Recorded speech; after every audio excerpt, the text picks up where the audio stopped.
Chris Russell, our Redskins insider here at 106.7 The Fan, was saying yesterday that there are several people within the organization that want to move on, which tells me there are some that don't want to move on from Josh Norman. If you had to bet, will Josh Norman be in a Redskins uniform next season? Yes, just because there's such a dearth of talent. Yeah.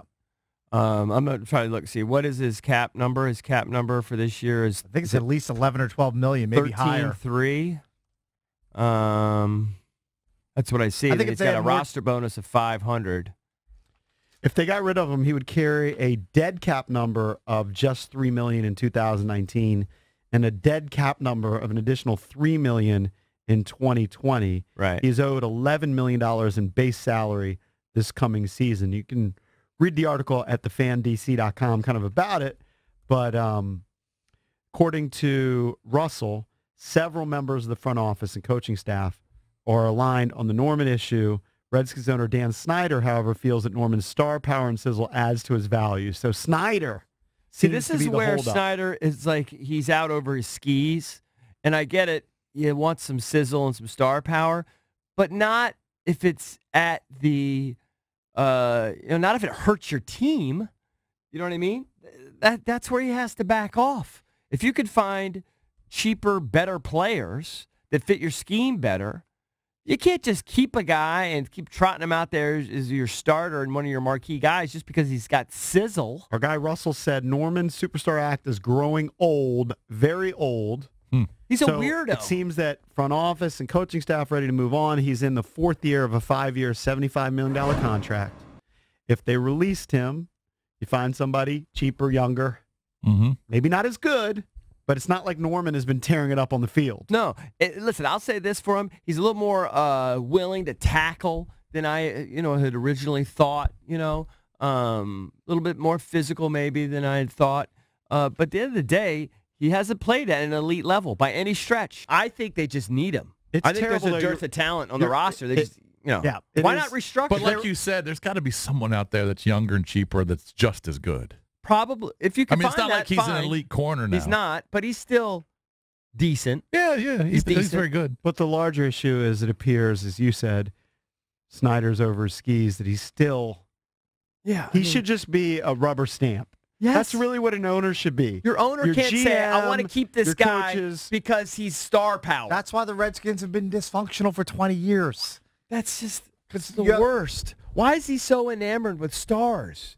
Are you looking forward? Because he's not selling tickets. Are you looking but Josh forward Norman isn't to selling tickets. week one of the NFL season? I mean, of course. I always look forward to it. I know it's going to be a down year for the guy. The Redskins have to it'll be an extreme miracle. Their schedule hasn't come out in terms of the even get the 500 dates yet, right? No. That's right. No. I think I'm still just very intrigued on what they're going to do at quarterback. I know what they're going to do this year at quarterback. But I'm intrigued about what they're going to do beyond. Yeah, what's the plan? I still don't have a reason to be excited because I'm sorry, Darius Geis coming off an ACL is not enough to get me excited. And Landon Collins, God bless him, I'm sure he'll be a good fit and a good player. That's not enough for me to get excited. Quick. What if their defense... upgrading the wide receiver core? I don't believe this to be true. I don't believe this is going to happen. I'm just kind of playing devil's advocate.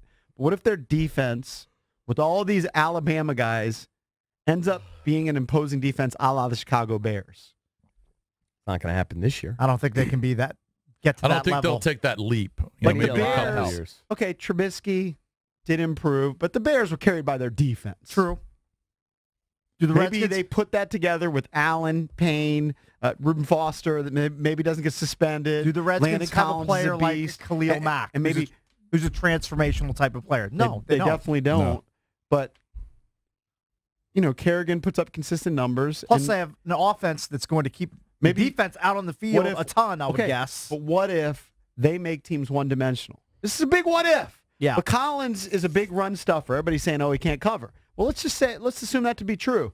But he's so good at the run, stopping the run, that they just completely snuff out opposing teams' runs, which they did. Remember during that 3-game stretch of the season without Landon Collins, there was that stretch where it was like, you can't run on the Redskins. They just stopped Zeke. Mm-hmm. They stopped Saquon Barkley the first go-around.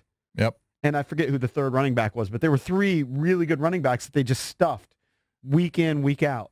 Yeah, I can't remember who it was, but what you're buying, eventually, I'm not. I didn't what say you're I selling, was I'm not buying buying. Okay. well, here's the other thing. Backwards. Here's the other thing. The offense has to be good enough where the defense isn't on the field the entire Exactly. And that's what doomed them. And I don't see that. No. Not with the current roster. I mean, they're going to add to it. I get it. They have no talent. But, I mean, do you think that this offense right now, as it's currently constructed, is a team that's going to grind it out for 35 minutes a game? No. Absolutely not. They got to give the defense a break, which at the end of the year last year they couldn't. They have no receivers, journeyman quarterbacks, and they got a running back coming off an ACL injury. Yeah. That's what they got. In a modest offensive line. Lots of question marks, Mr. Bickle. Yeah.